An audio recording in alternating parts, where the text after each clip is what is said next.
I feel like I left the country for 1 week and you guys weren't holding down the fort while I was gone.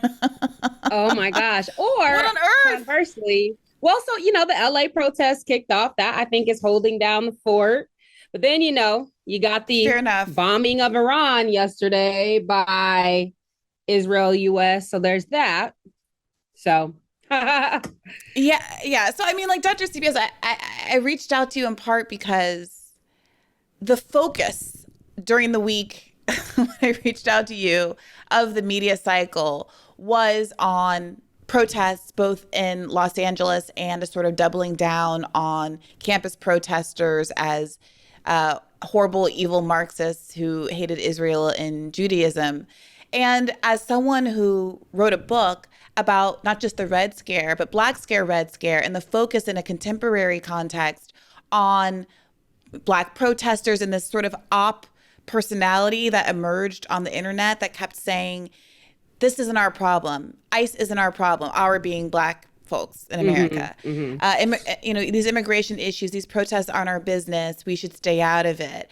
Made me immediately think of you and the parallels you may or may not be seeing with hmm the historical moment of Black Scare, Red Scare half a century ago and what's going on now. And sorry, I just jumped right into this without introducing you. We're talking to Dr. Charisse Burden-Stelly, Dr. CBS. She's a critical Black studies scholar, political theory, political economy, intellectual history, and political and historical sociology. Welcome back to Bad Faith Podcast. Yeah. Thank you for having me again. I appreciate it. Of course. So, first, let me just ask you very, very specifically to address this narrative that's out there that says these protests aren't Black people's problems. hmm This was happening. This happens a lot. So this was happening during the first wave of student encampment protests in the spring of 2024.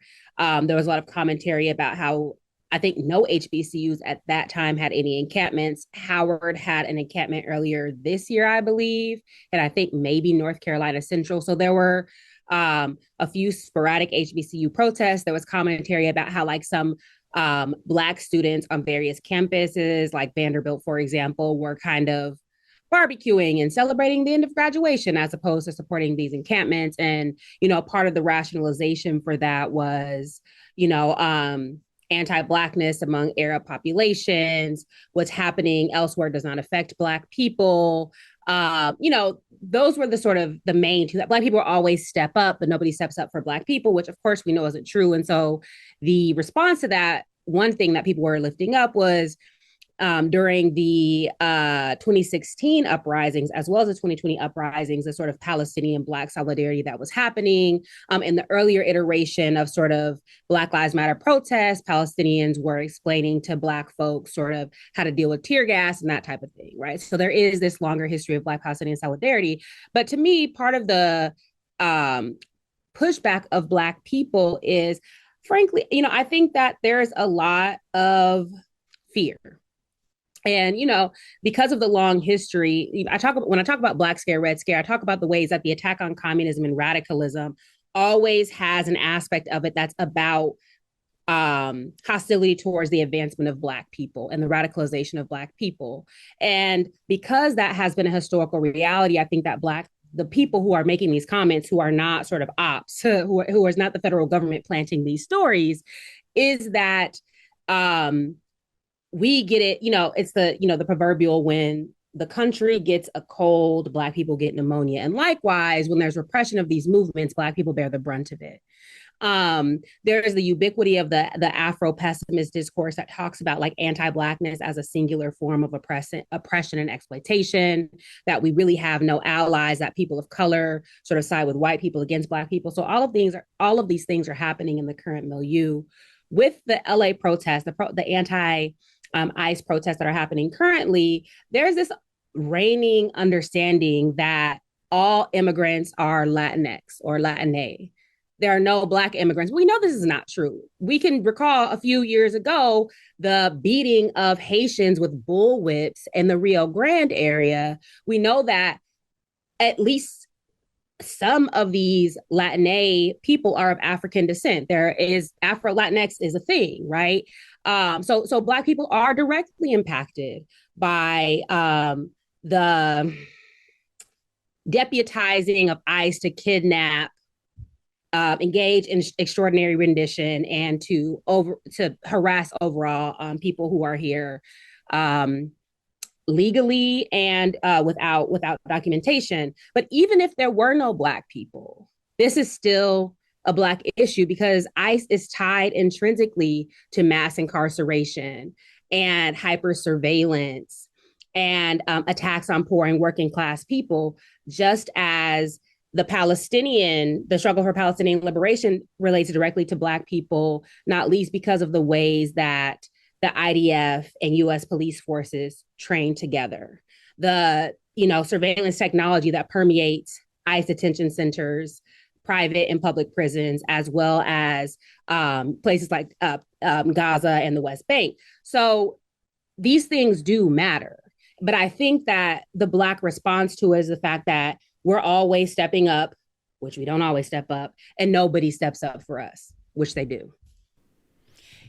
Yeah, it's a very confusing narrative to try to spread so soon after the 2020 protests, which, of course, we say it over and over again, were the largest, kind of mobilizations in the street in American history.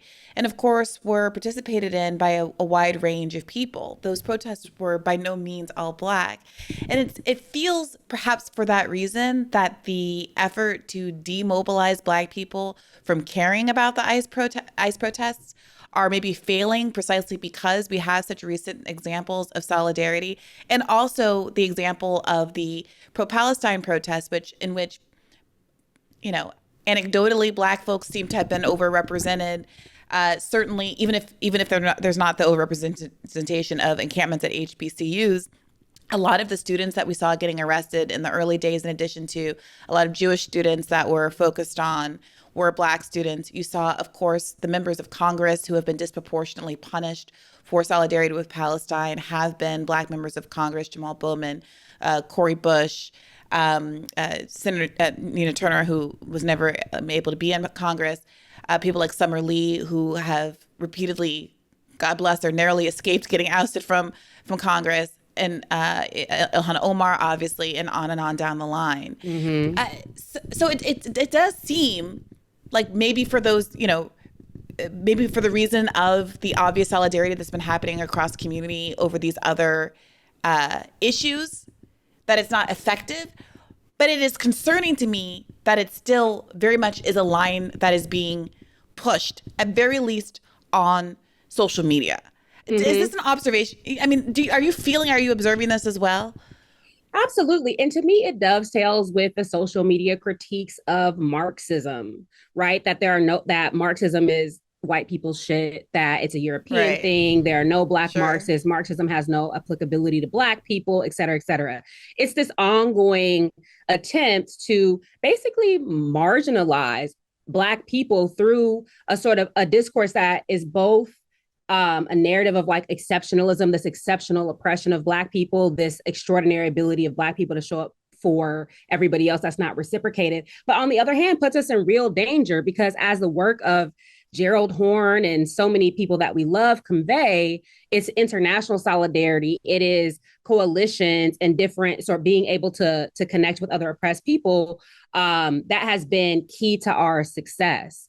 And even if it is that, I think that even if it is that there were no Black people participating in the encampment movement, which there were, as a Black person, what I was keenly aware of was the ways that the attack on encampments created the conditions for the attack on DEI, which, let's face it, means Black people.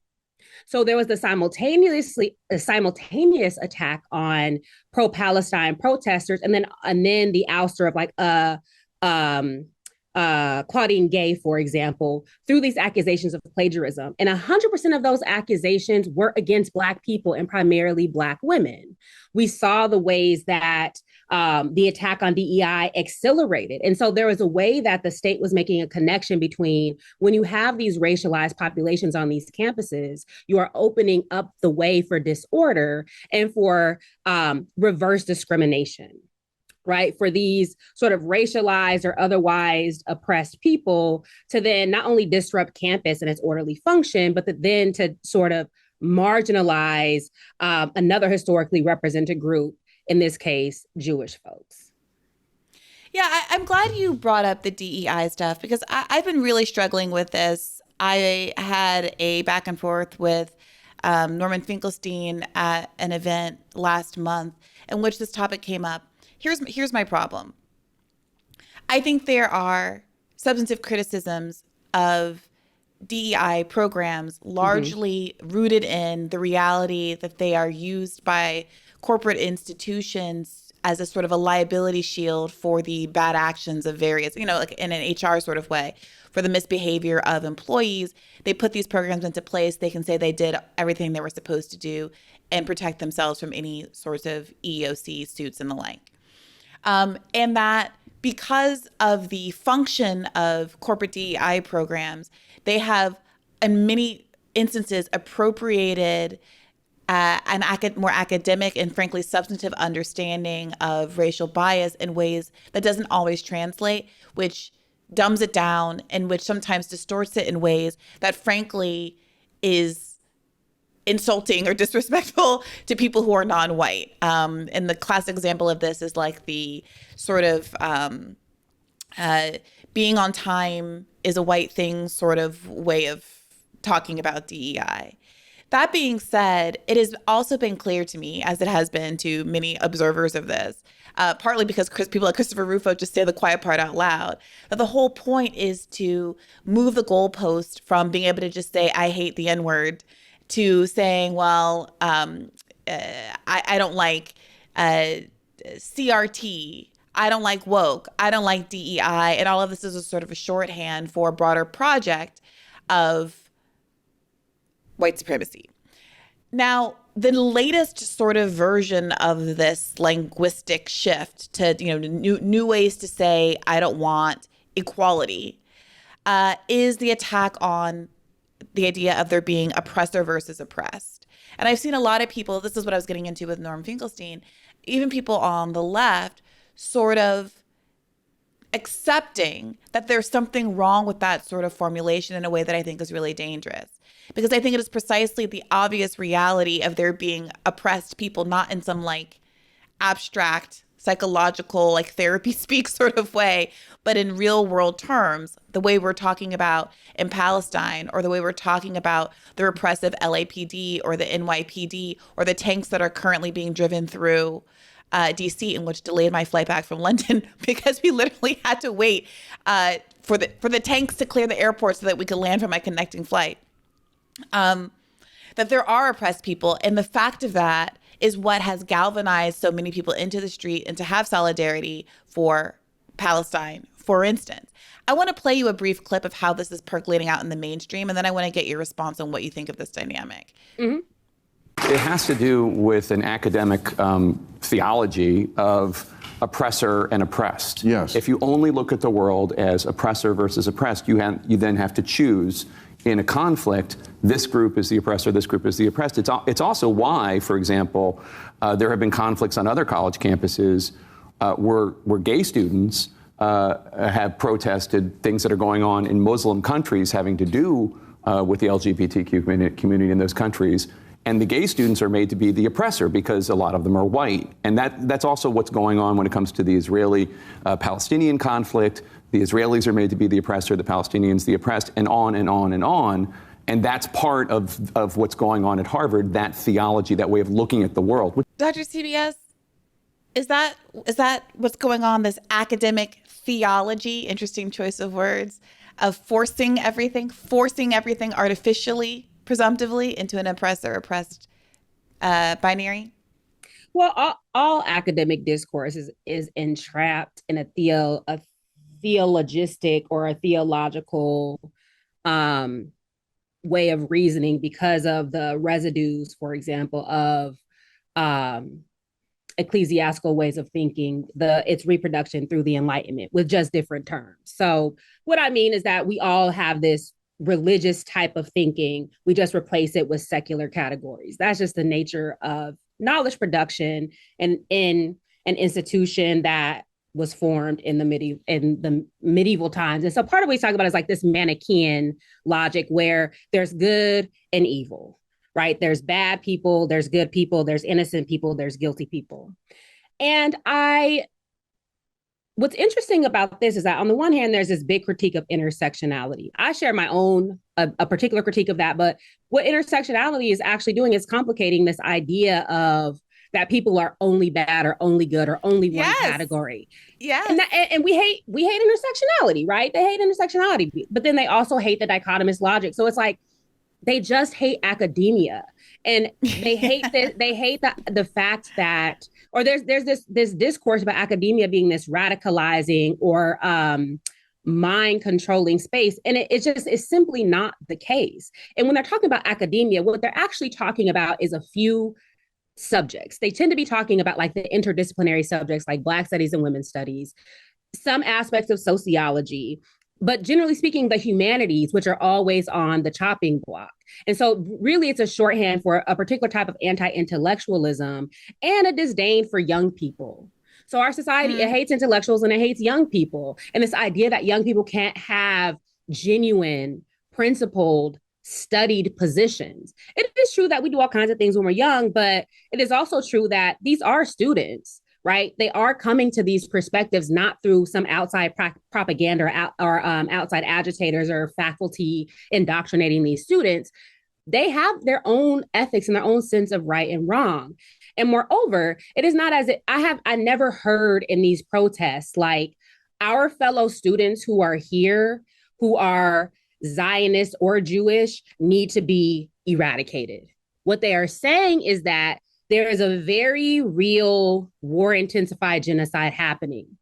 And this is bad. And it runs the gamut in terms of the solutions. It can be ceasefire. Some people call for the elimination of the Israeli state, but most don't. Most are calling for a ceasefire. Most are calling for aid and into the block to the siege that's been happening and into the indiscriminate murder of women and children. These are the things that they're protesting against. It's not some, as you're saying, it's not some abstract oppressor. It is the material realities of imperialism that are being pushed back against. And I don't think that students are uncritically like raising up Palestinian people or Hamas as this sort of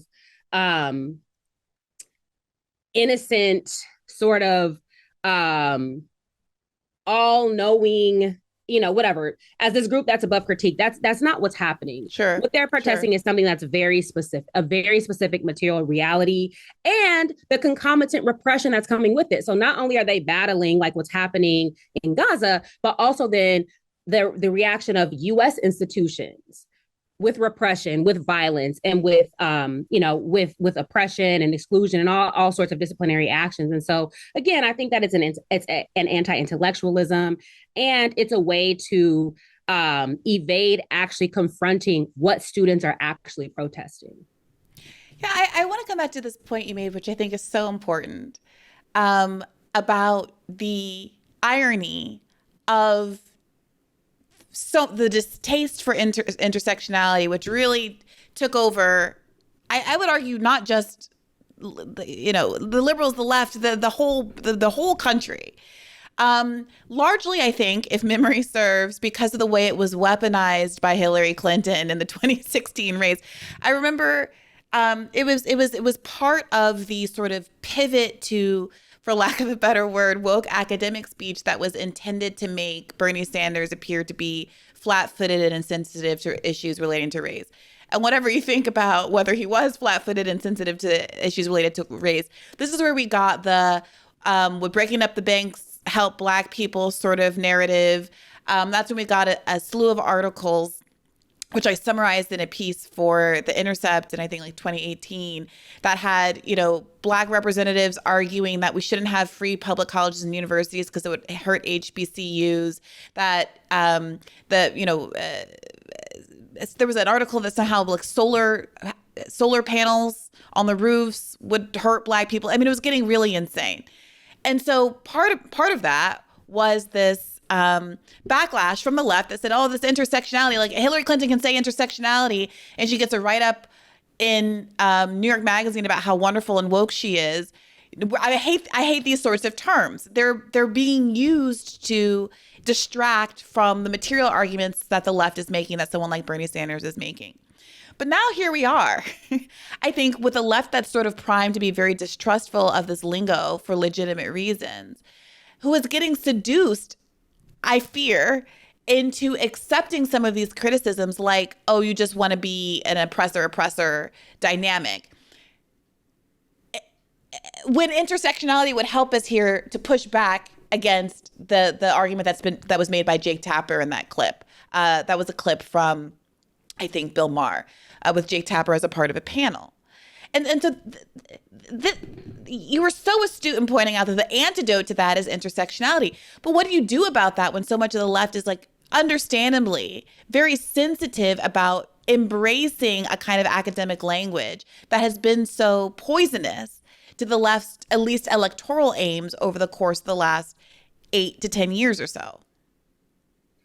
Well, I mean, I think that we can walk and chew gum at the same time. I happen to think the left can have its own sort of bad faith critiques up, no pun intended, but it can have its own sort of myopic or chauvinistic critiques of things like intersectionality or identity politics, as if it's only bad, or as if Hillary Clinton, if somebody like Hillary Clinton has taken it up, then it's necessarily not useful, or it's bad, or whatever. And again, to me, that is, number one, it's a misunderstanding of how, like, all of these things become traveling theories, right? That's just the nature of the beast. People take it up to their own ends. We can look at Nixon and Black capitalism, for example, or Nixon using the domestic colonialism thesis to push a particular agenda. And so, to me, I think that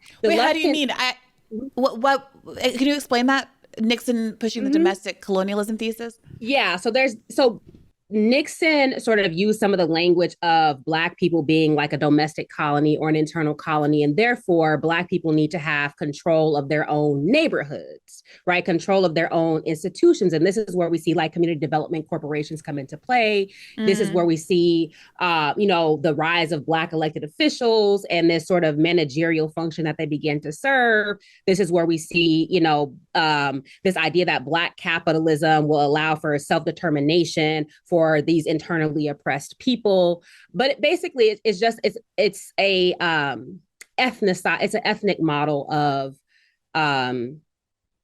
multiculturalism, basically, where it's like like the Polish people control their group, China, there's Chinatowns, Black people should similarly control their neighborhoods. But it's essentially a way to reproduce the status quo. And so I just use that example to say that there's always this radical language that gets co-opted, but that doesn't make it useless. And so I think that the suspicion of the left is understandable, but I think that we also can be more discerning and take the useful bits of whatever the language is without sort of throwing the baby out with the bathwater.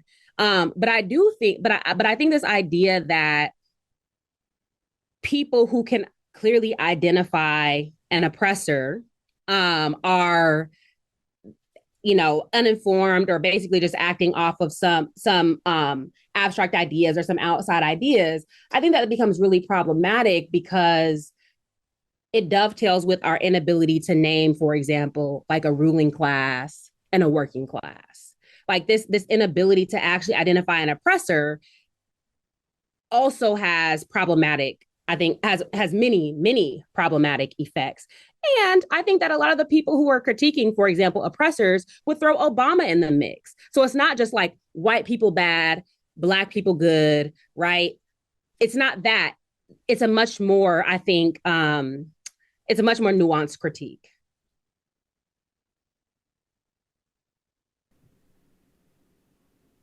Yeah, I think that's absolutely right. That's so important. when I hear Jake Tapper say it's theological, I hear, I mean, I hear your, sort of academic context that you layered onto that.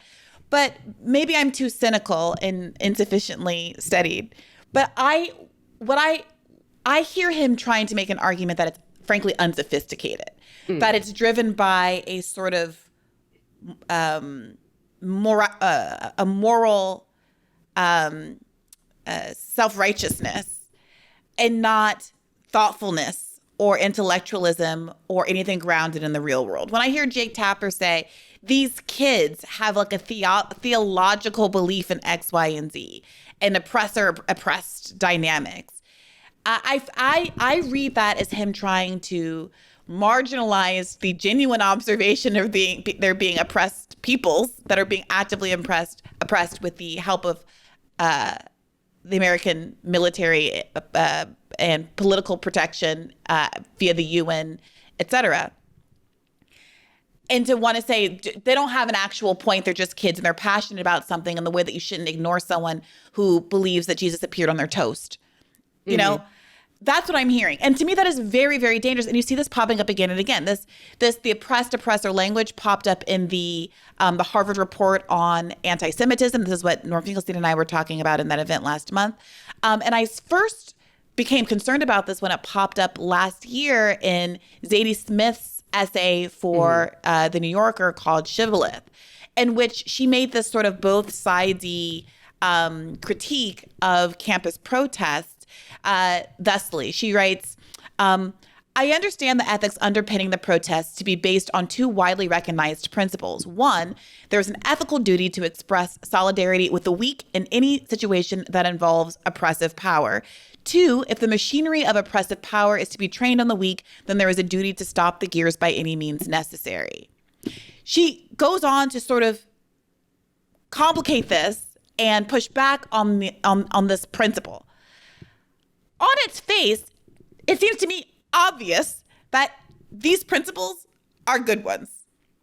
But there is effort being done to make it seem silly and a sort of childhood, a childlike, I don't know, like just like an emotional response to say, yes, there is an ethical duty to express not just solidarity, but to actively protect the way that these people and the protests have been actively overcoming barricades and reclaiming people from police trucks and the like out in LA, not just for the weak, but for people who are actually being oppressed, kidnapped, falsely arrested, detained by our government, which is in fact an oppressive power. And if Zadie Smith, someone who, again, the racial lens on all of this extends through her as a mixed race woman who has written predominantly about her experiences as a non-white person in a predominantly white environment, is embracing the idea that we should not, in fact, have a ethical and principled commitment to protecting people who are oppressed. That seems like a very dangerous slippage for me. Yeah, and I think that what they're trying to do is obscure solidarity with charity. So like this moralizing language, this language that it's some sort of childlike, whimsical commitment to the quote unquote weak. First of all, we don't call the Palestinians weak. We call them oppressed. We call them colonized. We call them victims of an apartheid state. That's not weakness. In fact, to persist and to continually fight back does not make one weak. And so here again, they're trying to use this sort of charity language that the students are engaging in this moralism as opposed to a material practice of solidarity. Yes. That has been highly successful only in changing the narrative. And no other way has this been successful, by the way, because the US left is weak, disorganized, disunited, and completely ineffective, except for changing the narrative. And so to me, because the solidarity has been effective in that way, part of what the mainstream media does, which is the propaganda arm of the US state, is to distort that and trivialize it and to make it seem like it is something that is fleeting or that is immature, jejune, juvenile, as opposed to something that is principled, that is sort of it is something that is emanating from this current political moment, right? It's not just some abstraction. Because and to be fair, it's not as if young people, it's not as if any sort of group in this country unanimously loves any quote unquote weak group, right? There's a lot we can say about the homeless, about all kinds of groups that get ignored, right? So it's not just this bleeding heart charity. It is a principled stand against U.S. imperialism that is manifesting itself in this moment in war-intensified genocide in Gaza. Yes, this is so important. You reminded me also of another part of the clip where Jake Tapper says, oh, yeah, like there are LGBTQ people who have protested treatment of LGBTQ people in, Muslim countries, and they aren't being listened to. I don't know that this is actually a real thing that ever happened, but his thesis is, well, they're not being listened to, even though they're clearly the weak one in that context. The gay folks living in Iran are clearly the vulnerable ones in that context, but because they're unable to see past this binary, they're not able to protect the actual weak ones. Again, a problem that kind of a lens that intersectionality would solve very easily, but also this reduction of oppressed people into weak people. Well, we know that gay people are, we have sympathy. We're supposed to have sympathy with gay people. We're supposed to have sympathy with Black people. We're supposed to have, that's how identity politics ended up getting weaponized in like the last few election cycles in this really frustrating way. You had, Barack Obama standing up there making arguments about, Black people being disempowered. You had all these constant fights, and it infuriated the right, by the way, right? Because they would point to someone like Oprah Winfrey and Barack Obama and say, "You're supposed to tell me that they're they're more vulnerable than I am, and I'm a working class person in X part of the country." And there were, Black libs and white libs who were taking up those arguments seriously, defending the idea, Barack Obama really had to go through it. Remember when, he was attacked on these racial bases? And of course that happened. That was true. But without the willingness to accept economics as part of the sort of intersectional framework, if you will, that we're talking about here, you ended up really bastardizing these concepts in a way that negatively polarized people against them. And now we're in this place where someone like Jake Tapper, an ostensible liberal, is trying to very simplistically say, well, we know that, gay people are the good guys. And, in some other contexts, maybe Black people are the good guys. So if we're talking about Israel and Palestine, and there's, gay people in Tel Aviv, then therefore you should be defending the Israelis. And if Jewish people are the good guys, and Jewish people are the weak, or they're vulnerable, or the weak, to use, Zadie Smith's word, the oppressed, to use a different word, then why are you on the side of the Palestinians, especially because of how they treat gay people? And we go around and around and around in these circles. And I don't have any expectation for Jake Tapper to behave differently, but I do worry that we have lost our ability to push back rhetorically, in part because of the frustration that we've had as a left with the way academic language has been weaponized against the material interests and the political interests of the left, which are intertwined, obviously. Mm-hmm. Well, and so also, I struggle with reducing all this to academic language, and I've had various posts about this on Twitter. Blaming all of this on academia is a scapegoat, because it is not. If you talk about the weaponization of academic language, it's not academics who are doing that. It is journalists. It is influencers. I agree. It is professionals of all persuasions. It is lawyers. It's people. It's all kinds of people. And so to say that this is and that perpetuates the attack on academia, because it's making it seem as if, everything coming out of academia ultimately becomes a tool to distort, misrecognize, to whatever, prop up undeserving people, whatever the language is. And so to me, some of it is academic language, but a lot of this comes from the non-profitization and neoliberalization of everything, whereby you commodify. When knowledge becomes a commodity, of course it's going to be used to all these ends. And so again, you're talking about the evasion of an economic or political economic argument.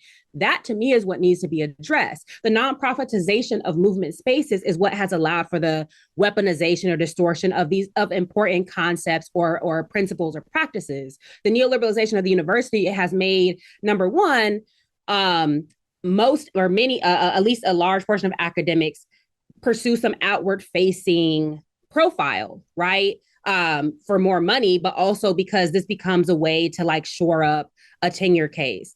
But then we also see, anyway, I could go on and on about this, but the reason that I bring that up is because this is a neoliberalization issue. It's an issue of, and it's an issue of dishonesty, quite frankly. Part of the reason this language becomes trafficked in is generally to distort or to misrecognize. And that can happen across the ideological spectrum. The other thing about, what's the man's name that was on, we've been talking about, that's on Bill Maher? Oh, Jake Tapper. Yeah. Jake Tapper. What makes Jake Tapper a quintessential liberal is this. When he's talking about a theodicy, right? When he's talking about this adherence to a theological logic of oppressor and oppressed, essentially what he's doing is trafficking in this age-old practice of conflating the right and the left. This goes back to the 1930s with the conflation of fascists and communists. And why I say that is we can readily critique sort of the right wing that has these very basic dichotomous Manichaean forms of analyzing. So if you're a citizen, you're good. If you're not, you're bad, etc. Right?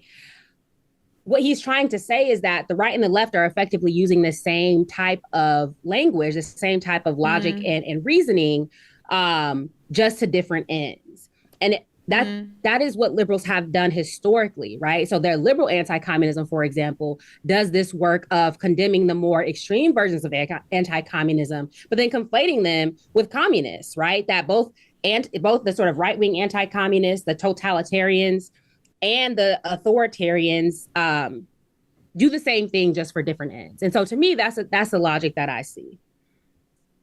Yeah, I think that is another really insightful point. I think you're completely right that there's a kind of a horseshoe. They're binary black and white thinkers. They're unsophisticated thinkers. They're blunt tool thinkers. It's very There's been this. I remember when I was in college, being presented with some study, maybe it was in law school, about some sociological study that mapped your political preferences left and right onto your willingness to accept complex thought. And of course, the idea was liberals are more able to understand complex ideas. Republicans are black and white thinkers. It all makes us feel very good about ourselves.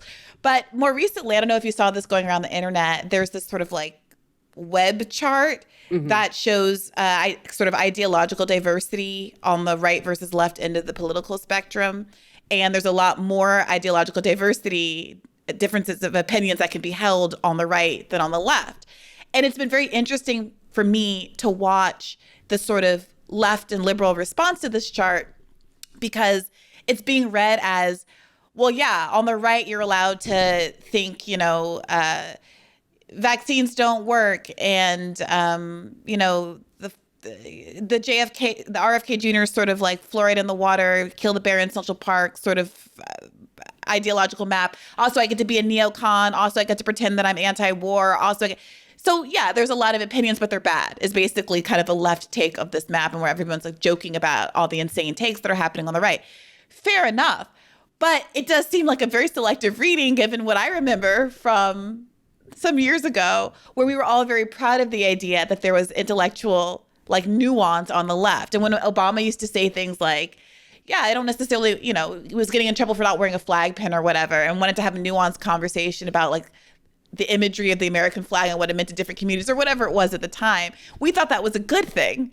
And I do think that there is a legitimate case to be made about their the kind of right coalition allowing more, I don't want to say legitimate diversity of thought, because I don't agree with 9 out of 10 of these like political positions, but that you're not kicked out of the coalition for having a difference of opinion the way you are among liberals, where someone like Jake Tapper, for instance, would see you and I as persona non grata. I'm someone who was like literally blacklisted from Joy Ann Reid's show before she was fired, whereas she would did happily have on Never Trump Republicans all the time. Right. Mm-hmm. So it is true. It is true that there, I think, is a more expansive allowance of differences of opinion on the right in a way that it's constructive to their movement building. I don't know. Like it's hard for me. I'm having really mixed feelings. Have you seen this? Have you seen this chart going around? I haven't seen it, but I guess I don't. I disagree only in the fact that, to me, in this country, anything that's not right wing is left. That is a lot of stuff. And I think that the fact that it is so ideologically diverse is why the right wing has been more effective. Because I agree. They don't have a lot of ideological diversity. I'm sorry. There's different, people have different pieces of what is wrong, right? They construct different enemies, but I don't know that. Well, for me, because if Kimberly Crenshaw is a leftist, mm-hmm. Mm-hmm. all the way to Claudia Jones, right? Mm-hmm. That is extraordinarily ideologically diverse. So I think that all of this is sort of like, to what end is this argument being raised up? And it's ultimately just distraction. I think like it's a distract from actual material problems, because why? The left always gets entrapped in these stupid debates. Like we're a very reactionary group, right? The right constantly sets our agenda because we're always responding to what they're saying about us to correct these distortions. And then that becomes the work. It's like, who cares what these people say? Just do, I don't know. Yeah, I think so. I'm part. I agree with you. I think that part of why there's allowed to be like this bigger web cloud, and I sent the link to you, by the way, if you want to take a look at it now. Yeah.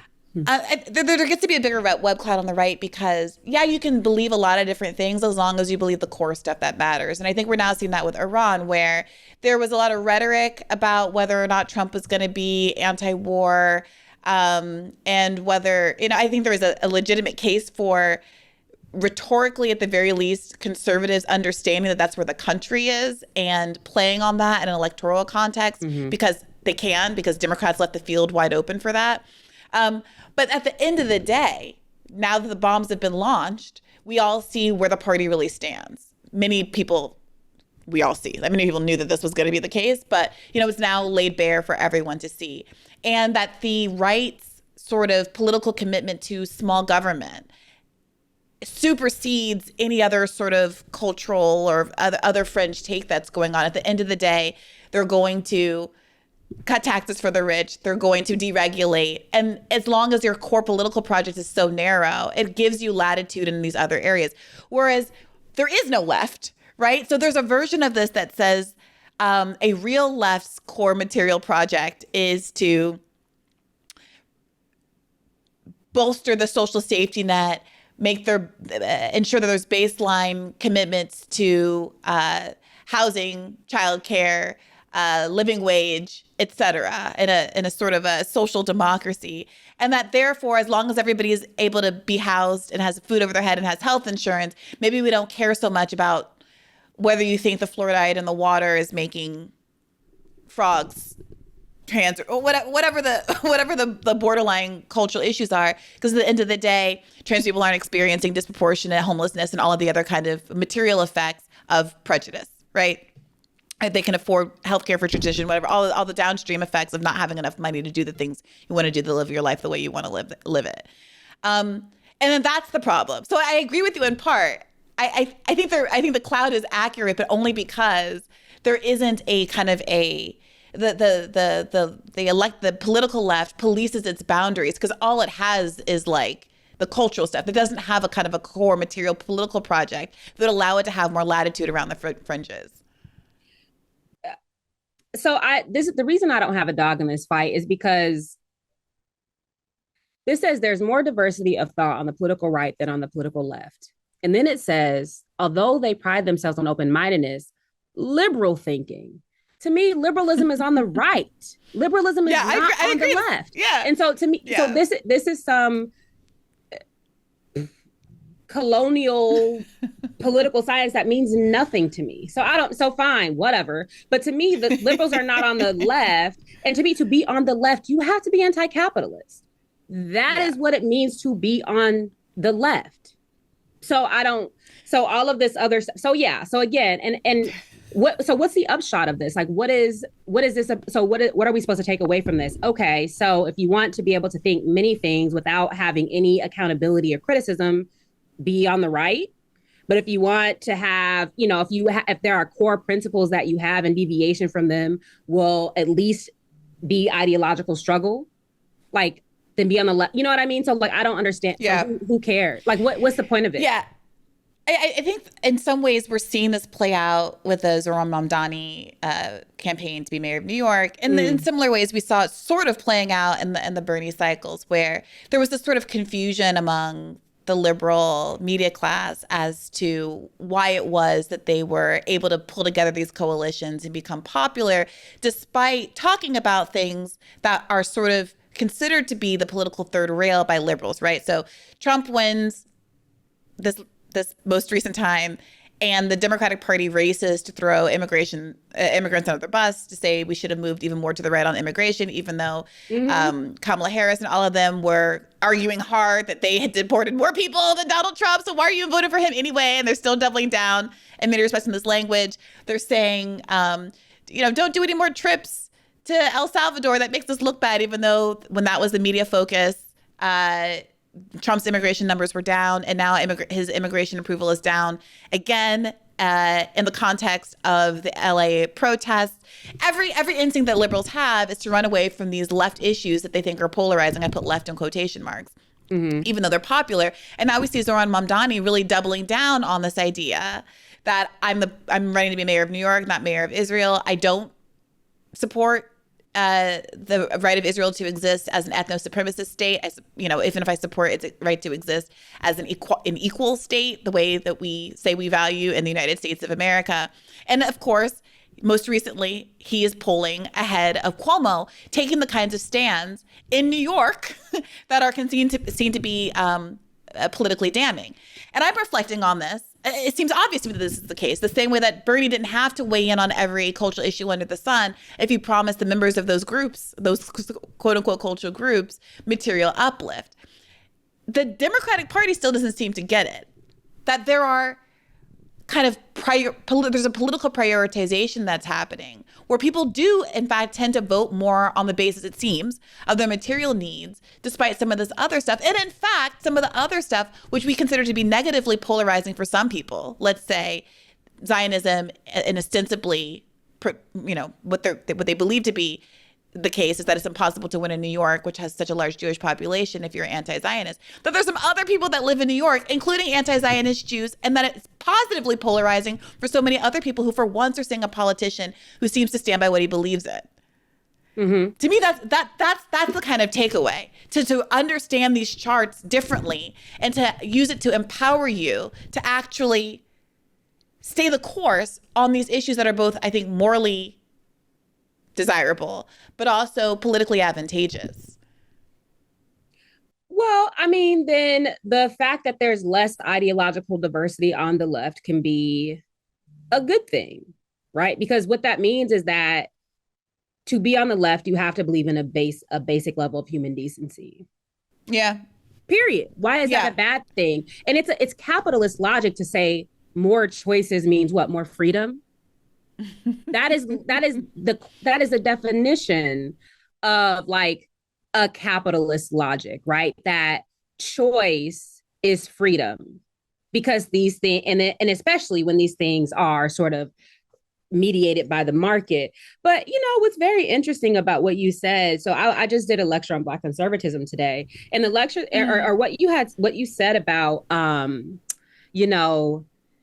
being able, like, as long as these different cultural groups have their material needs met, then that is a sort of basis of whatever, unity, progress, or something like that. Sure. Booker T. Washington argued that. So, like, not Black neoconservatives, but classical Black conservatives. This was precisely his argument. He was just saying, he said that Black people should be afforded the ability to accumulate land, resources, to have a job, and to build up a material base before they do any of this agitation around politics. So to me, that's not a particularly, and that's again why I say, like, this left versus right thing is weird to me, because that was a conservative argument. That was a Black conservative argument in like the 1890s. But now that's the radical argument, that paying attention to political economy in any way as the basis of ensuring like a good society or just society. The fact that that's like a left talking point is just very strange to me. I don't know that wanting a robust social safety net is the same thing as saying I want the ability to sort of like work and accumulate wealth in a Booker T. Washington sort of way. Do you? Well, a robust, so that's not necessarily, so that's a robust safety net is maybe one iteration of that. And so that's a more liberal position, but the idea that the culture wars would basically be mitigated if everybody was able to satisfy their material needs. Now, the ideological difference comes in, like, how does that play out? Is it a state project? Is it an individual project? Is it a community level project? And again, and how to resolve those issues runs the ideological gamut, because there are some Black nationalists who are like self-help, do for self. There are others that are like reparations, the government owes us money. But to me, like I said, there are things that are considered like a liberal or radical or even revolutionary in this country at this moment that either elsewhere in the world or at different historical moments are not considered to be, that they're actually part and parcel of moderate or conservative programs, right? And so to me, certainly that's the case. We're just so very far behind. We're very far behind. And to me, I think I'm caring less, especially in the context of this country, I'm caring less and less about like left versus right ideology. Because if you look geopolitically, there's just so many, there's a North-South dynamic, right? There is a colonized dynamic. There are other dynamics that don't map onto left or right, communist or capitalist in the way that we think about politics here. And so it's like, what are you doing? And again, do you believe and work for basic, what we would call people-centered human rights, for people to have housing and clothing, just basic necessities? There's nothing radical or revolutionary about that. But to me, so it's like, because what happens is, like with this chart, we get caught up in the discourse. We get caught up in defending a position as opposed to like actually doing work, as opposed to actually bringing into being how we conceive the good life. And so, like, whatever, I don't know. This whole place is a backward fascistic settler colony, literally, right? Like constitutively. And so that is going to always characterize the political spectrum. Yeah, I can't disagree with that. I mean, it was genuinely jarring to be sitting on the tarmac in Boston and to be told, oh, the reason why we're sitting here is because we have to wait for these military vehicles to finish landing at DCA for this Trump parade. And then to go on a run this morning and see like the military, like the tanks lining up at the mall, and like to have gone on a run yesterday and have seen some weird block, there's like a horse, I don't know where they keep all the police horses in in the park, and that there were like police vehicles all lined up around the horsery. Mm-hmm. That's what it's called. The stables, stable. the stables where they keep all of the police horses, and to just be like jogging through it, like to be jogging through the end of the world, and to get the alert on your phone about the Iran strikes, and you're just like, okay, jogging through it in the eye of empire. And I saw some clip. Who was it? Some revolutionary I was scrolling by who had some quote about how like I'm envious of Americans who get to fight the battle from the belly of the beast, as opposed to wherever they were. I wish I could remember who it was. And I had a reaction to the quote because I get it, and also I feel like an enormous responsibility, but also like but I'm just jogging through it. I mean, what would you like to see? How are you feeling as you look at the LA protests, both the fact of them and the fact of them being even exaggerated outside of their scope and scale by conservative leadership in order to justify the state repression, the federal troops being brought in to put them down? Are you looking at that as like a one step forward, as this sort of evidence of the radicalization of the public? Or do you feel, depressed and dispirited by the application of these surveillance technologies and the reality of what it means for folks like Peter Thiel and Palantir to have developed these very close relationships with the Trump administration? I mean, how are you processing it all? I am for the fall of empire. I'm for like a multipolar world. And so I think that we're in the sort of throes of that, of like the decline of empire, because we know that, what do they call it? Imperial boomerang. We know that then the violence like turns inward. But the other thing that I'll say is like the experience that you had like jogging in DC, I feel that way every time I walk in New York. There are literally NYPD pigs just standing around. They don't even do anything. It's like they're not even fucking picking up trash. And New York is disgusting. It's like, pick up some trash. They're literally on every corner, like congregating. So we've been, you know how that you put the frog in the water and then you heat it up. So we've been frogs in the water for a long time. We've completely normalized. So we talk about the militarization of police, but I've been talking about the policification of the military. We've completely normalized this. Look at cop-ganda, military ganda, like whatever the platform, if you have Netflix or Hulu, whatever, I've not done an empirical study, but so much of that content is like police shows, military, whatever. So we've completely acculturated ourselves to this. Right. And I think to me, what is notable and sort of, I need to write this piece for Jewish Currents about something. So I've been reading a lot of my anti-communist stuff. And to me, what's a striking parallel is in 1947. So people talk about McCarthyism, which starts in like it's 51 and 54.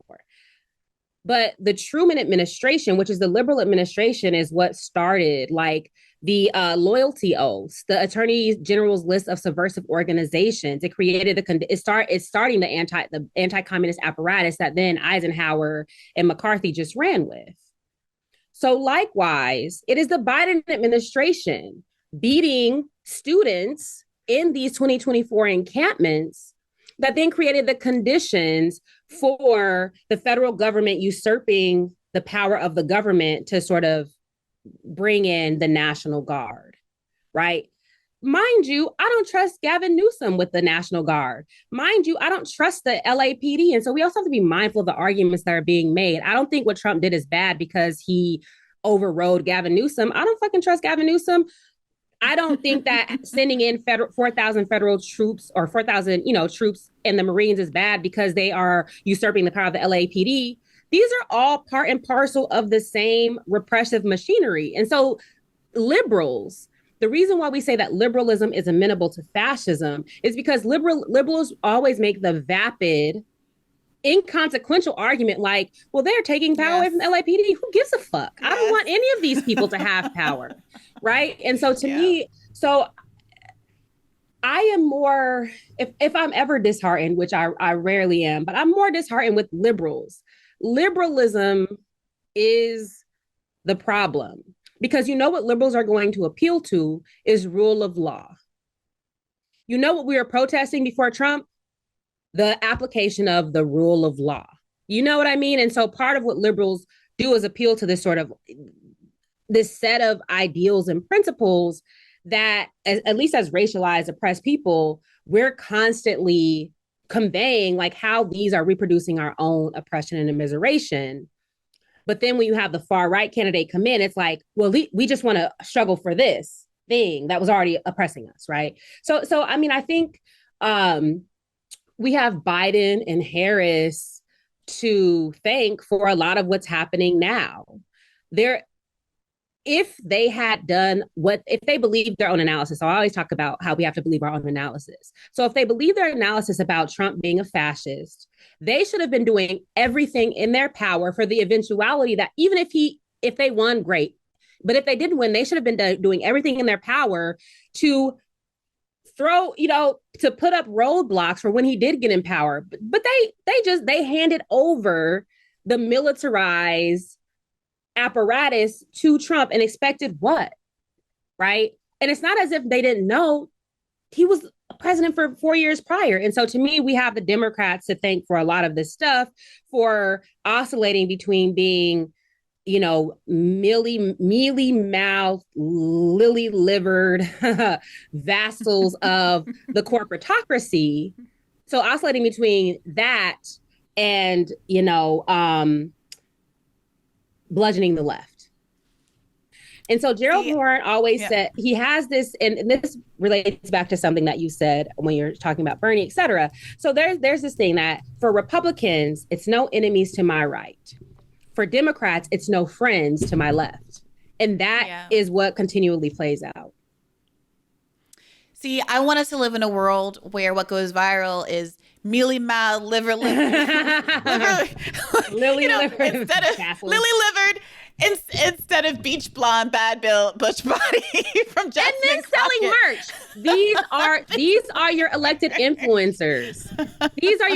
They are going viral off of, they fold like a lawn chair in their actual job, which is like politics, but then they go viral and sell merch. Your elected influencers want to sell you merch. They do not want to fight.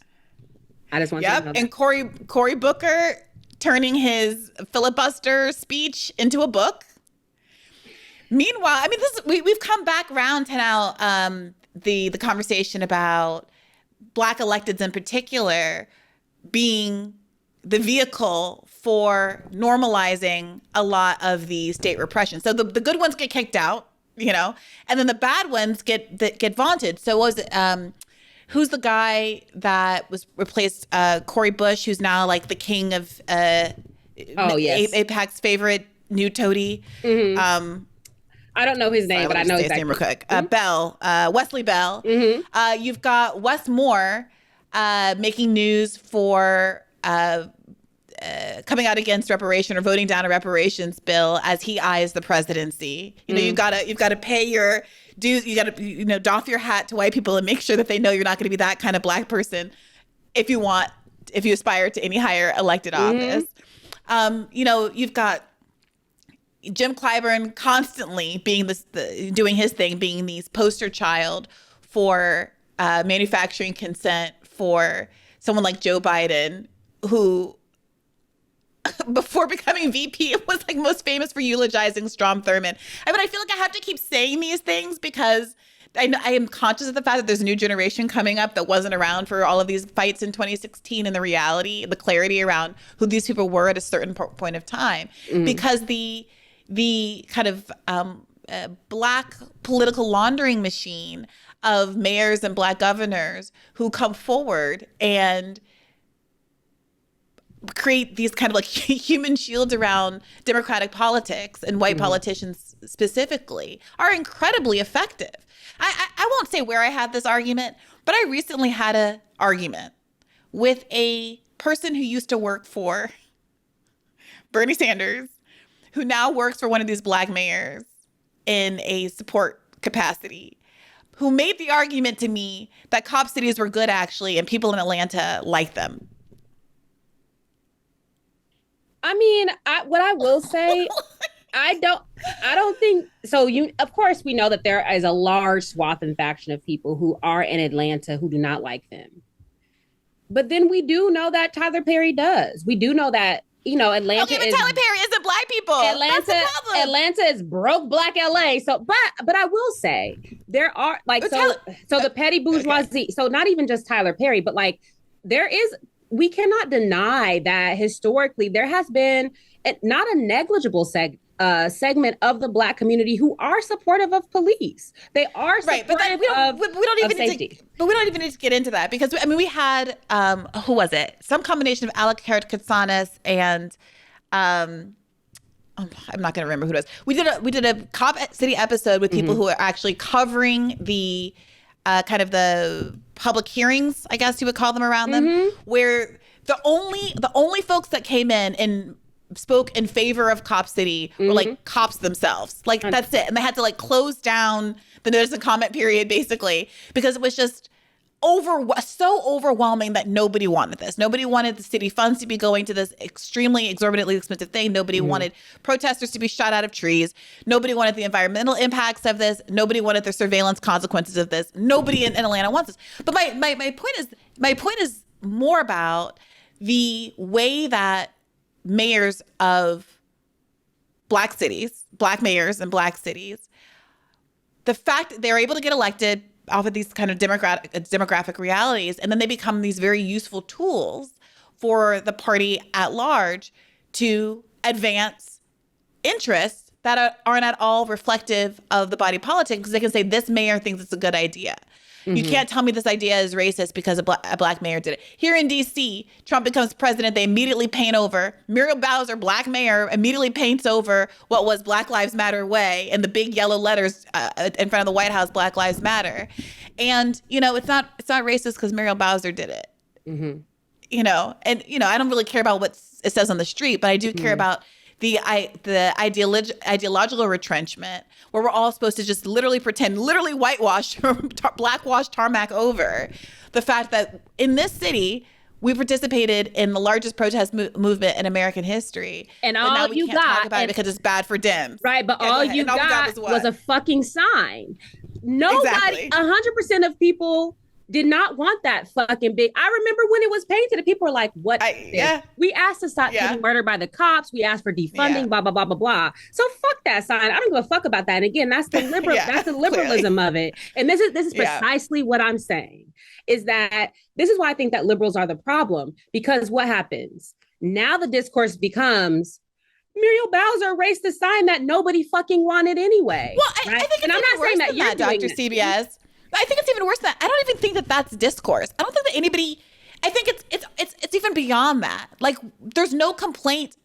The desire to protect the idea of a Black mayor is the desire to protect the optics of a Democratic Party. Make it so that even the liberals who might otherwise complain about a superficial signpost being erased don't even do that anymore. That's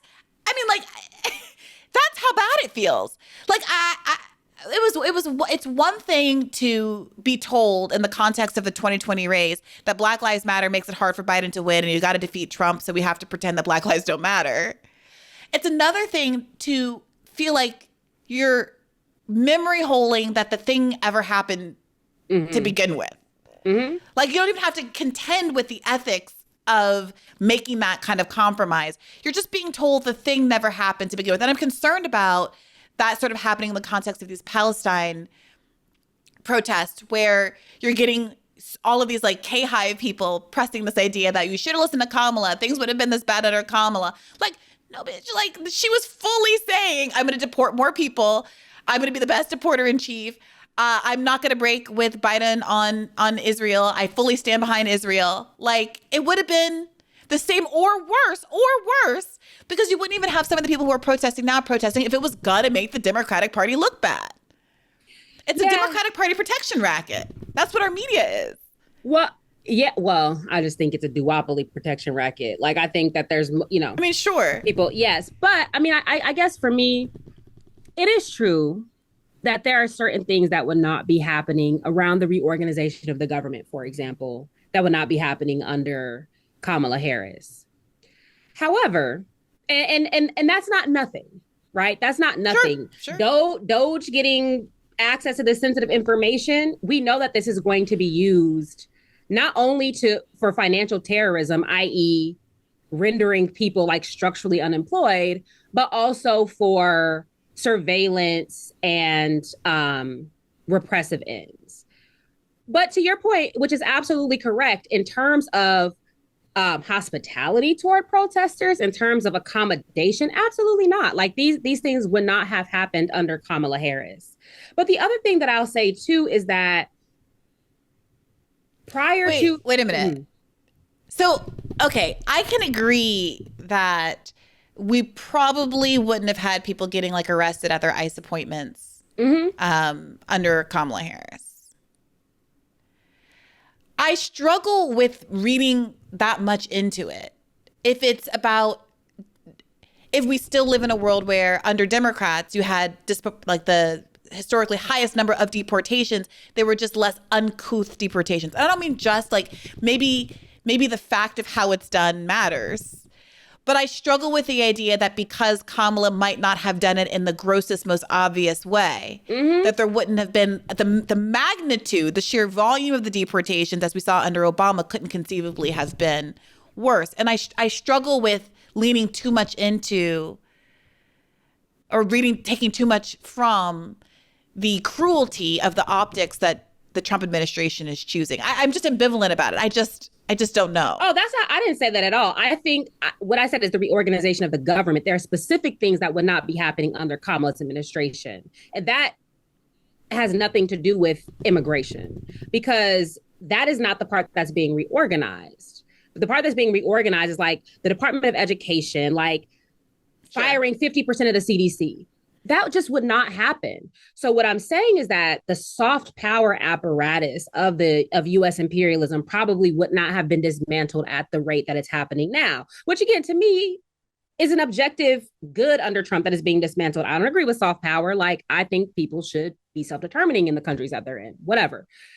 I 100% agree that so things like immigration, things like attack on protesters, things like the continued militarization of the police will continue unabated under Kamala because it was happening under Biden. Why wouldn't it continue? But what I'm saying is that the sheer intent, the shock and awe, the sheer intensity and velocity of attacks on working class and poor people that are happening currently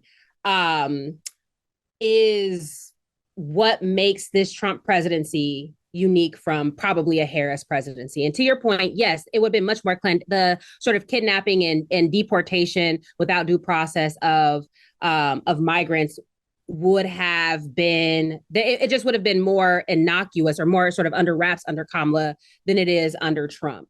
And I don't think that is I don't think that that's better. There's just other aspects that I don't. And again, like I've said many times, I do believe that this is a one party faction with two states. I think that Democrats are right wing. I think that most liberals are right wing.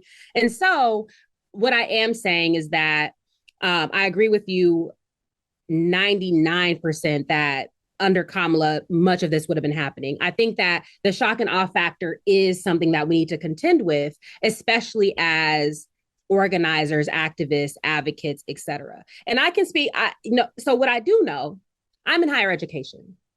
The attack on higher education would not be this intense under Kamala Harris administration. Now, whether that's good or bad, whatever, but like, there are things I think that I've had to remind myself to believe my own analysis that I do believe in a one-party state with two factions, because there are things that are happening, the pace and intensity that are happening are like, oh fuck. That's just the reality. That's true. I mean, Trump's obviously, defunding universities and attacking Harvard, all that stuff is happening. Why am I pausing? I'm pausing because I worry about how acknowledging that reality empowers folks who would advocate. I'm not saying this is you, but who would advocate for voting blue no matter who, like a harm reduction voting style. I experience this frequently as I try to persuade that it feels like it's necessary for credibility, and because it is true, to acknowledge the ways in which Donald Trump is worse, especially this time around. But how to do that without creating a sort of permission structure to have people vote for the Democratic Party, whose own behavior makes inevitable the eventual election of a Donald Trump who makes things worse? How do you resist the ratchet effect and force them to pull back and to court the more lefty voters that are leaving the party by moving to the left instead of moving to the right to court Liz Cheney? Yeah. If that acknowledgement that Trump is worse is so easily latched onto by folks as a justification to continue lesser to evilism, do you wrestle with that? I mean, I just had a kind of interesting back and forth with a kind of other bread tube woman a week or two ago on the show, where she's in the kind of the part of the left that embraced the kind of hold your nose and vote for Kamala Harris perspective. And she's someone who I like and who I really would prefer to not have that perspective. But here we are. And I think that is my sensitivity to, like, what does it do for us to acknowledge, like, are we exposing ourselves in this way by acknowledging how bad Trump is? And how silly is that when, of course, Trump is bad, right? So, I am not a politician. My job is knowledge production, which means I have to tell the truth. So to me, I can't say I don't have that dilemma, in a sense that just a few seconds ago I said, like, I have to remind myself to believe my own analysis that ultimately both of these parties are anti-poor people, anti-working people. But that doesn't, Cabral has this quote about, tell no lies, expose lies wherever they're told, and claim no easy victories. And so I think that I have to tell the truth about our situation currently. And also, like I said earlier, point out that the Democratic Party absolutely created the conditions for the velocity and intensity of this moment, right? Just like, and I make the parallel to the Truman administration creating the conditions for McCarthyism. So I think that is how we make the argument that neither of these, if it is that this party created the conditions for this and is doing absolutely nothing to stop it now, why would that be the better alternative? But I think that we also can be real with that, because I care about people, and people are feeling particular intensified effects from this moment that they may not have felt, or that may not have been the case, at least immediately, under a different administration. But that doesn't mean that their lives would have been good, right? We continue to negotiate the terms of our immiseration under the duopoly, whether it is the Democratic faction or Republican faction in office. But we can also acknowledge that because we are disorganized, because we are not unified, we don't have the resources to fight this intense onslaught.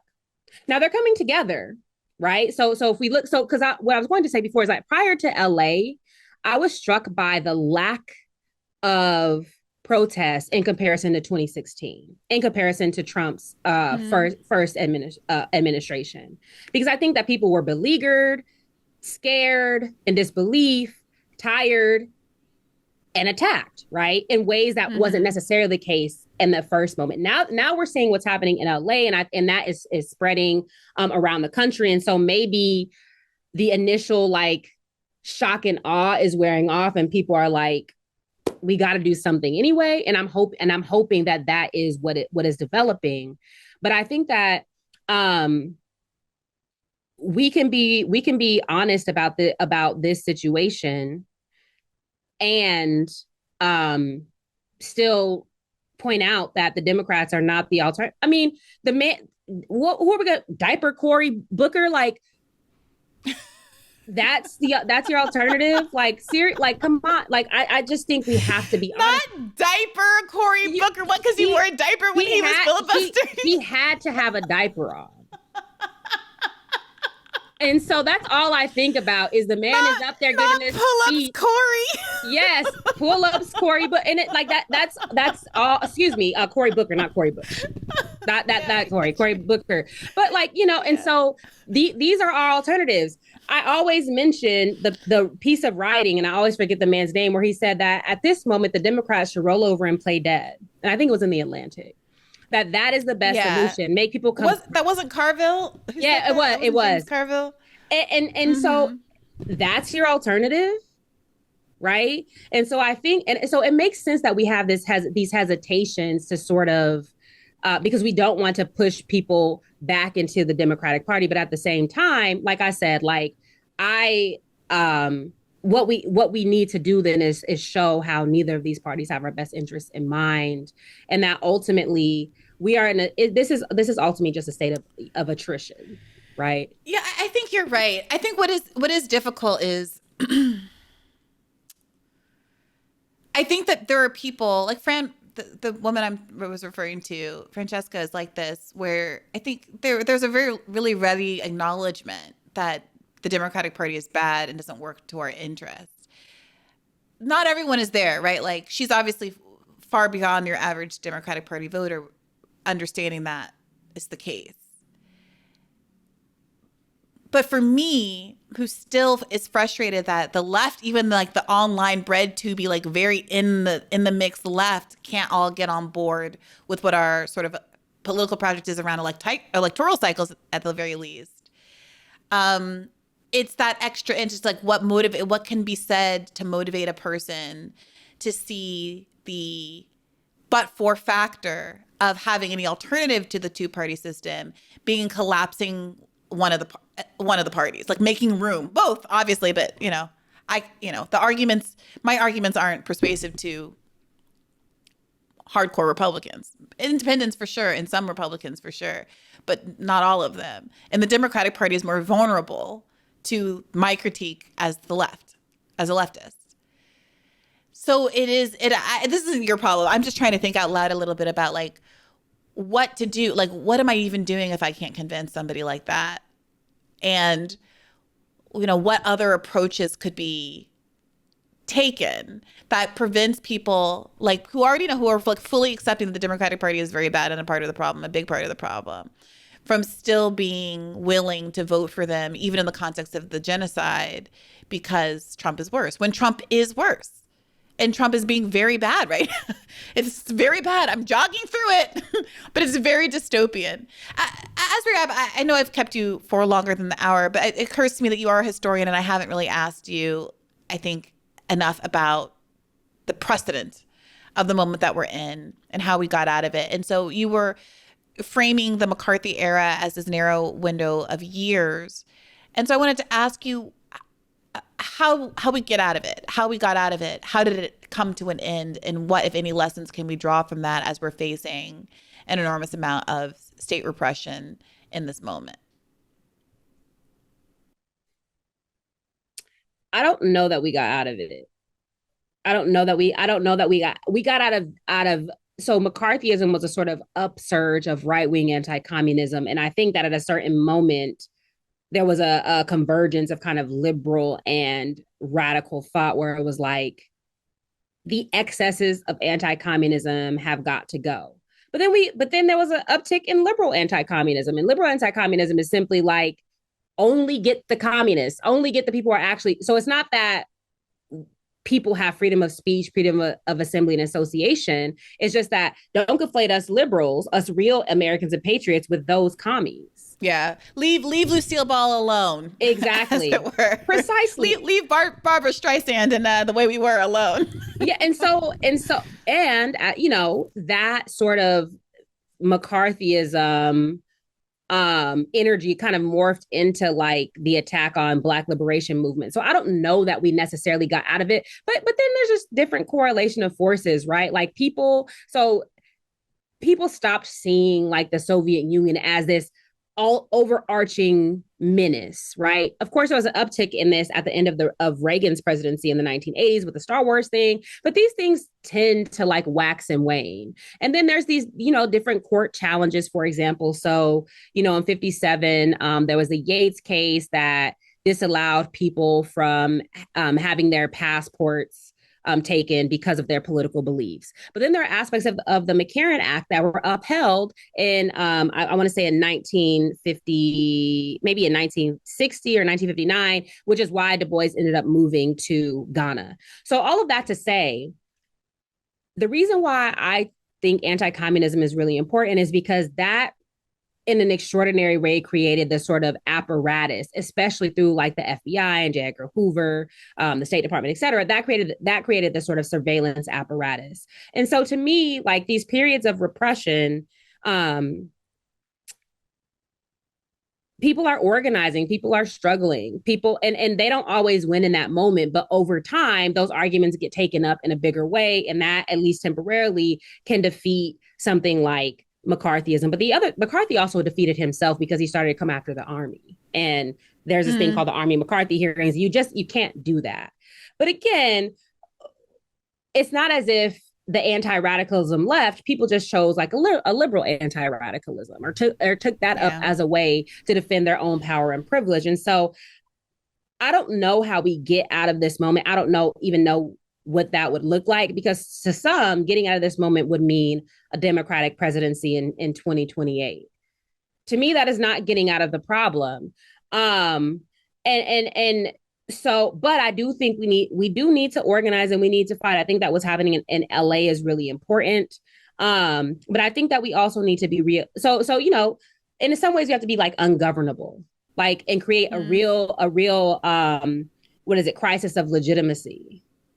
But that's no panacea. It's not as if that's going to result in people's material conditions being met, but it is going to, all it can do is disrupt the effectiveness of the repression. And so I'm afraid that to prepare for this moment, we should have been organized 10 years ago, right? But they say, the best time to plant a tree is 100 years ago. Then the second best time is now. So what we can do now is organize, protect each other, tell the truth, and stop believe our own analysis, and stop having nostalgia for a slightly less odious administration. Yeah, the problem is with 10 years ago is that Obama was president and everyone was at brunch. Brunch gets a really bad rap. I feel like brunch is always a target. I love brunch, but yes, right? Favorite meal of the day, but it's a metaphorical brunch. It's that everybody felt like everything was fine and that we had won. We, quote unquote, had won. Mm-hmm. We won the culture war, we got marriage equality, will and grace. Like everyone knew that Nazis were bad, and you could get all kinds of black TV shows greenlit, some of which never should have made it, but never mind. Right. And it was like the halcyon days. Mm-hmm. And so that is my constant concern. I worry about the sort of apathy of it all. Mm-hmm. Maybe more than I do, not more than I do the actual fascism of it all, but like the relatedness of them is obvious to me. Mm-hmm. And that is why during the Biden 4 years were extremely difficult to bear through. I mean, people who've been listening to this podcast through that time, most of the podcast has been during the Biden years. And we were there. We watched every minute of the trifecta being wasted. Mm-hmm. I sat there and hollered. You guys remember, I'm going to try to get Nico Bowie back on, the Harvard Law professor. But we sat there and listened to him. He testified at the court reform hearings and came on here and was like, yeah, we're not doing court reform. Biden's not doing court reform. He has no interest in court reform. He's not getting rid of the filibuster. He's not doing court reform. Nothing's going to happen. And we knew what the consequences of that were going to be. And now we're sitting here complaining about the court. Mm-hmm. We knew that Roe was overturned during Biden, and we knew it was going to happen before it happened, and still no court reform, no nothing, no threats, no FDR style court packing threats, no nothing. Mm-hmm. We sat here, and for every single thing, Build Back Better, we sat here, point after point after point, and we saw how it was going to go. And we saw how Biden spent his time in office convincing people to believe that good things were bad, like the 2020 protests, or being against fracking because he thought there was electoral value and people believing that bad things were good. And now here we are. So like, no, I don't think that Pete Buttigieg winning in 2028 is going to do anything that make the world demonstrably worse. And I'm really not looking forward to having to make that argument in 3 years, because we did nothing as a collective left about strategizing with respect to how we're going to exploit the reality of this election cycle, assuming we have one. Mm-hmm. And that's the other thing, today. too, is everybody's talking about, that's when I talk about, believe your own analysis, everybody's saying that this is fascism. Well, then why are you talking about 2028 election? Because there's no elections under authoritarian or a fascist government. Seriously, right? But hopefully the work is taking place in ways that are off social media and off the podcasts and out of sight, out of mind. I do think that people should be studying. There's like various moments in history that might be useful, and thinking about, like, especially, a lot of people went underground at different historical moments. I think that that's something that we at least should be familiar with and read about. I think, that the mutual aid, like, alternative economies, all those things are really important. And to the extent that that can be done now, and that has both an organizing and mobilizing effect, I think that that is, to me, that should be the focus, right? Like, I think, go ahead. Yeah, I'm sorry. No, just building, building the ability to care for ourselves, like, collectively, is going to be the best way to build power. And to do not normalize any of this extreme repression that's happening, and don't celebrate that. And so yesterday or a couple of days ago, there were some organizations in LA that received a letter from the federal government from it's the Crime and Counterterrorism Subcommittee, or Judiciary Committee. It's a subcommittee of the Judiciary Committee, I believe. And basically they have to turn over a bunch of records because it is said that these organizations organized these protests in LA. So they're going to be called. Oh, this is the one that caught up. PSL was one of them, wasn't it? There's various organizations. They're going to be. And so this body, to me, is not unlike the Senate Internal Security Subcommittee, which was like the anti-communist body. And they have to turn over all these documents. And the way that the government gets at all of these radicals and organizations is through like parallelism and by creating connections. So it's not only about that organization. It's like, have you ever been to a meeting of that organization? Have you donated to that organization? Were you a co-sponsor with these people? And that is the way that they create the repressive dragnet. And this is the basis of RICO, right? You are a lawyer, you know this far better than I. But so to me, this is also something that needs to be taken into account, that we cannot celebrate the repression. And back to our point about the left and the inability to tolerate ideological diversity. They start with one group and then they come for everybody. And so even if you hate an organization like PSL, for example, do not get caught up in celebrating their repression or their dismantling or their demise, because again, that is the basis for coming at everybody. And the Communist Party didn't learn this lesson when they didn't back up the Socialist Workers Party, because the two notoriously hate each other. Nobody really came to the defense of the Communist Party. And we see what happened with that. And so to me, that's something else that we need to keep in mind, is that we have to, these sort of ideological spats that we have to have a broader structural unity and defend one another, because this is precisely how, this is literally textbook how this cascade works. So yeah, that's solid advice, Dr. CBS. We certainly love the PSL here, and I would actually love to talk to somebody, if someone's listening from PSL, about what they've been going through and their involvement.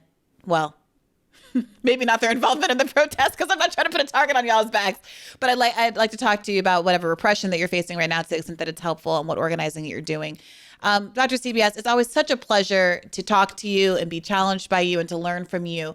where can the audience continue to learn from you and find more of you and your work on the internet and beyond? So I have a website that is dr-cbs.com. I'm trying to not be on social media very much, but aside from that, check out my organization's website, which is Black Alliance for Peace. Our website is blackallianceforpeace.com. And please join some type of organization, collective, grouping that gets you involved and gets you sort of invested in defending whatever your version is of the good life. So that's more important than reading anything on my website. Amazing. Thank you. Thank you again for spending the time with us today. Thanks to all of you for listening. You know, you can get an additional episode of Bad Faith Podcast every week at patreon.com/badfaithpodcast. Thank you for tuning in. As always, and apologies. We had a break last week because I was traveling and wasn't able to pre-record, but we did release the Glenn Loury interview in full, which was very popular. So hopefully that makes up for it a little bit. Again, take care of yourselves. And as always, keep the faith. Hey, YouTube. Thanks for watching. Just a reminder that this is a podcast. You can catch an extra premium episode every Monday for $5 a month at patreon.com/badfaithpodcast. That's patreon.com/badfaithpodcast for $5 a month, an extra episode every week. Additionally, please do consider liking this video, subscribing to this channel. It helps us out. It helps independent media beat the algorithm. We appreciate you. And as always, keep the faith.